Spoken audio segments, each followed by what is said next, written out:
Everyone, Mitch and Manoj here for another Ramp Careers daily update. Our fellow comrade Danny is off today. Manoj and I are taking over. We're going to be talking about why do SDRs fail? If you are an SDR today or thinking of becoming an SDR, hopefully this can give you some insights of pitfalls to avoid and how to take ownership for your role once you're in there. So let's jump into it, Manoj. I think we kind of talked earlier about breaking this up into two broad categories, internal and external reasons for failure. Why don't you kick it off? We can start wherever you'd like. Yeah, interesting topic. I think I read a report recently about, how every year you have 700 SDRs that are hired and attrition is close to 35%.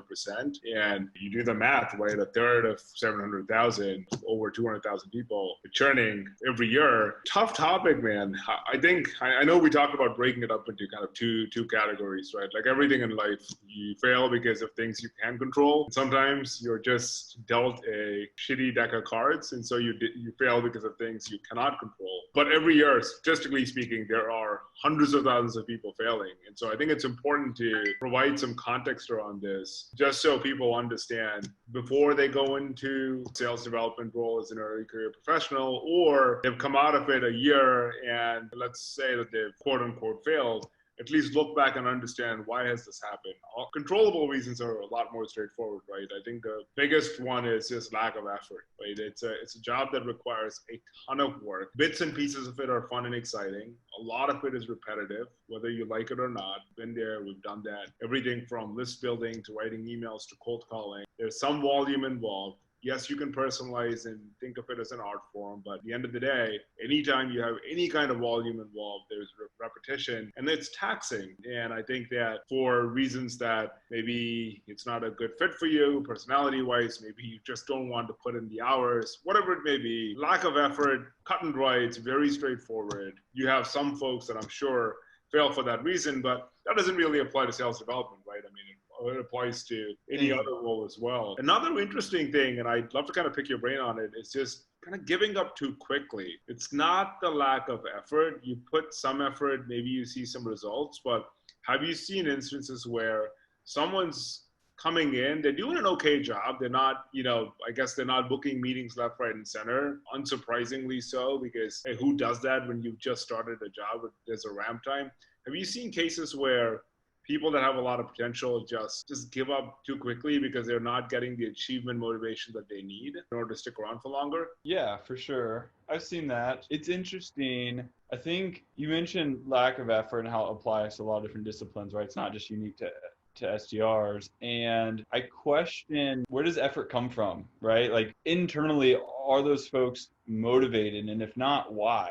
Like, why aren't they putting in the effort? Is it just not a good fit for them entirely? This kind of goes into your second point, which is, are they not seeing the quick success, the quick wins to get them motivated? Do they think that the barriers of entry is too high for them? Then they give up because there's like, hey, no way I can ever do this. I'm not going to put in the effort. I might as well just move on. Or is it, wow, this really is not a career for me. I really do not like this. Yeah. They want to get out quickly. So I think it's almost a question of like the bigger why behind both of those scenarios. Yeah. Why aren't they motivated to put in the effort? Because what I've seen more often is somebody is struggling and they continue to grind and work their tail off, get to that point of success. Whether it's a month or 6 months down the road, obviously that's who you want in any position, not just in sales, but that person is internally motivated, whether it's money or whether it's just the learning of the new career, or maybe they actually really have a passion for the product. So I think any lack of any one of those, or I don't know, this is just like an open question. I don't know the answer, but maybe it's like, do you need one or more of those to put in effort? Or if you have zero of those, maybe there's no effort putting in. No, I agree with you. I think it makes sense. You're kind of asking the next question, right? Lack of effort, is that really a controllable reason? Because you're right, you may not put in effort because you don't have an inner drive. That's controllable. But what if you're not putting effort because of something external, right? I mean, there's times where the amount of work you put in is directly related to external circumstances. Maybe there's something happening outside of the company. Maybe it's the way that you're treated, and that may trickle down into a level of effort. I do agree with you. I think, would you agree with this general statement that most people that are looking for a job out of college or maybe a year out of college, early career professionals, would you agree if I said that they're all well-intentioned people that want to succeed, all things equal? Like, do you think that people wake up and then go into the office saying, I'm going to do a spectacularly crappy job today? Like, I don't think anyone comes in with that mindset. So I guess I agree, man. I mean, maybe there's only a very small pool of people that don't have the internal drive. Maybe it's not that big a factor. Maybe. I think it's a flame that can be extinguished, right? I think that you can have it some days and other days not. I think when it becomes a problem is you continually day after day lose that drive, lose that motivation, and then you see effort start slipping, right? You see, oh man, I really don't want to make cold calls today. I really don't want to send emails today.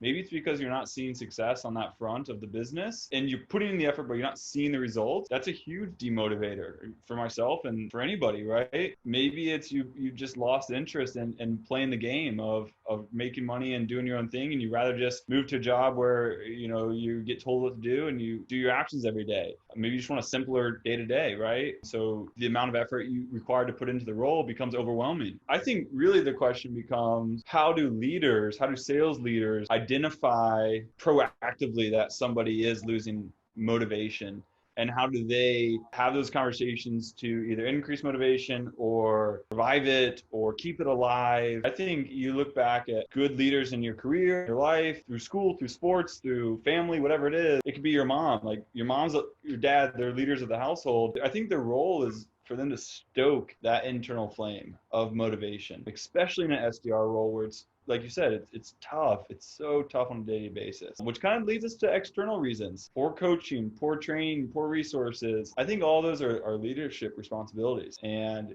yeah, if you hire a kid out of school, it's up to you as the leader. Take that on, right? You're not just there to reprimand them when they don't hit their call quota. You're there to make sure that they're motivated to hit their call quota. I've seen this happen so many times, not so much at established operations, not so much at very large companies, but man, oh man, I mean, early stage companies, call it seed all the way to Series B even. It's just the amount of stress that's placed on early career sales professionals and the expectations that they're going to come in and solve fundamental problems of the business. It's very large, and yet there isn't an infrastructure around supporting the growth and development of it. There are some companies that do it and they do it well, but other companies, there's a mismatch between expectations and then support and resources to meet that expectation, right? Maybe there isn't any coaching, no resources, no training. And the problem is sometimes training can stem from other systematic issues, right? And there hasn't been a sales leader that's stuck around long enough to figure out, what kind of messaging works,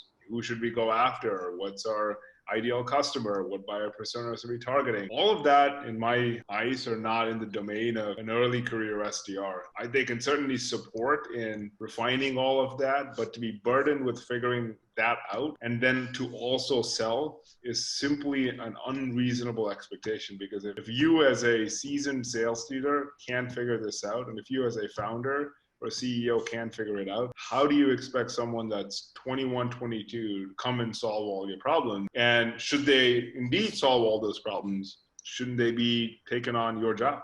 I think folks should step away at that point. Yeah, for sure. That makes me more mad than anything is when you see a sales leader that puts that responsibility on an SDR. Even on an AE, it's not up to them. I think they should contribute. They should have a say in it. They should have a voice at the table because they're in those day-to-day conversations with the end prospect and customer. But you're right. You shouldn't put that on them. Number one, it's not fair to the early stage career professional. Number two, they're not going to know, right? Like they don't have the experience or wisdom to be able to do that properly or accurately right out of the gate. So I think it's a cop-out for sure when a sales leader does that. I think the good ones don't do it, first of all. Along those same lines, you as a CEO or founder need to be really careful about who you hire for that VP of sales, CRO, whatever growth role you hire first. Just because you're, let's say, a great AE and you've sold millions and millions of dollars doesn't mean you're going to make a great VP of sales, and doesn't mean you're going to be a great leader, a great coach, a great supporter, be able to identify those types of issues. I think that's where a lot of early stage companies run into issues, and they go through 3, 4, 5 VPs of sales before they find the right one. They're expecting them to do everything. And Yeah. I know we've seen it, right? It doesn't always work out. The funny thing is that anytime you have that as a baseline scenario, there's also a companion problem that almost always goes hand in hand with it. It's that these companies almost always have the most unreasonable sales goals, right? It just goes hand in hand. The ones that have poor coaching, no training, no resources, no support will also have sky high expectations as a meetings a month. Yeah. I guess maybe it's a question that SDRs or prospective SDRs should ask in an interview. Say, how long does your average SDR stick around in your company, and how many of them are meeting quota? I think if anyone gets angry that you've asked that question, and if anyone is kind of dancing around a response to that, to me, that pretty big red flag. Yeah, hands down. It's probably a later stage interview question, right? Towards the end. You don't want to ask that day one out of the gate in your first screening call. But if you're serious about the company and they're serious about you, hands down, you should absolutely ask that. If you get a red flag answer back, then run. It's not worth it. Should companies maybe just disclose this out of their own volition? Maybe that's an advantage if you want to stand out as an employer instead of in your list of perks and benefits. If that should be something I think any company should be proud of, to say that, over 2/3 of our sales team meets their quota. Because if you can't have 100% of your sales team meeting a quota, maybe that'll raise some questions around whether, the bar you set is too high, too low. That's a discussion from another day, but whatever it is, right? Or saying that,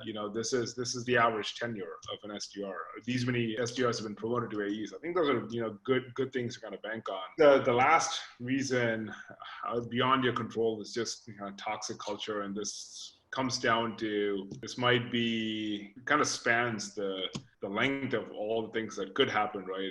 Some of it could just be interpersonal. Maybe it's just everything else may be great at the company, right? They might have a good sales process. You just came in, did your work, you might even hit your numbers, but maybe it's not, a pleasant working environment. There's yelling and screaming, maybe there's discrimination. That's another reason why someone might fail, is because business-wise things are great, but personal-wise things are not great. And to your point, that might be the reason why spark of motivation gets extinguished, right? You come into the office and you're shut down, feel like you're not part of a team. Any other reasons you can think of beyond these? What about just general no product market fit? The business raises some money, they get some early investors to buy into the dream, and then whatever reason, maybe the product falls flat, maybe there's no real need in the market. That's a little bit out of your control as an SDR, right? I mean, again, early stage company problem, right? I'm sure you've looked at one of these charts that talks about this funnel of how many early stage companies actually make it through various stages. And there's huge drop-offs at every stage. And for various reasons, usually there's the most commonly cited reasons in most of these surveys are interpersonal issues, no product market fit, not the right co-founder. But regardless of what the reason is, the SDRs are eating dirt, right? Regardless of what it is, because they're not able to make progress or not raise enough money. It's another reason, but it's slightly different. Yeah, that's another one too. So I guess going in into an early stage company, it's good to know as an SDR, right?